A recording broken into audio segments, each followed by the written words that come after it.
বেজনীৰ পূব খামপাৰাৰ সন্ধানহীন ৬০ বছৰীয়া এগৰাকী মহিলা জীয়েকৰ ঘৰলৈ বুলি ওলাই গৈ এমাহ ধৰি সন্ধানহীন লক্ষী বালাৰাই নামৰ মহিলাগৰাকী জানিব পৰা মতে চিৰাং জিলাৰ বেজনীৰ পূব খামপাৰাৰ নিবাসী প্ৰাণসিং বাবুৰাইৰ পত্নী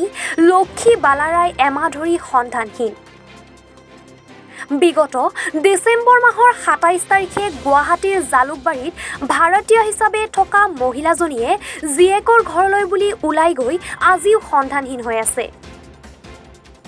মহিলাগৰাকীৰ নিৰুদ্দেশ হৈ থকাত চিন্তাত ভাগি পৰিছে মহিলাগৰাকীৰ পুত্ৰ স্বামী জীয়ৰী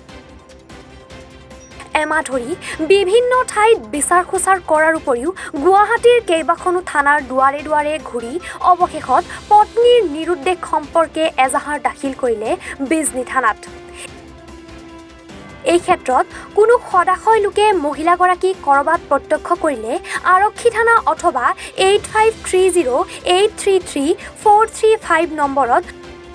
যোগাযোগ কৰিবলৈ অনুৰোধ জনাইছে পৰিয়ালৰ লোকে নাম চহিন ৰায় মই আজি আপোনাৰ ওচৰত আহিছোঁ মই এটা কাৰণত এই মা মিচিং হৈ আছে আজি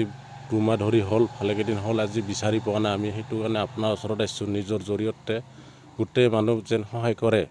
সেইটো কাৰণে আপোনাৰ ওচৰত আহিছোঁ কিবা এটা পাব্লিক হওক পুলিচে হওক যেনেকৈ হ'লেও ব্যৱস্থা কৰি দিয়ক এজাহাৰ দিছোঁ যোৱাকালি পুলিচৰ তাত এতিয়া পুলিচে একশ্যন ল'ব বুলি কৈছে লৈ আছে সিহঁতে এতিয়া আপোনালোকে সকলো মিলি জুলি কিবা কৰি আমাক যেন সহায় কৰক নিজৰ জৰিয়তে এইখিনি মাৰ নাম লক্ষীবালা ৰায় তাৰপিছত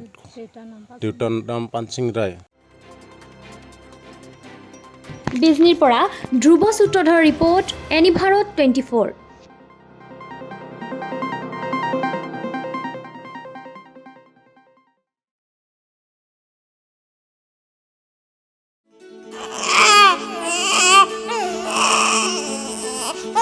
অভিনন্দন আপোনাৰ এজনী ছোৱালী জন্ম হৈছে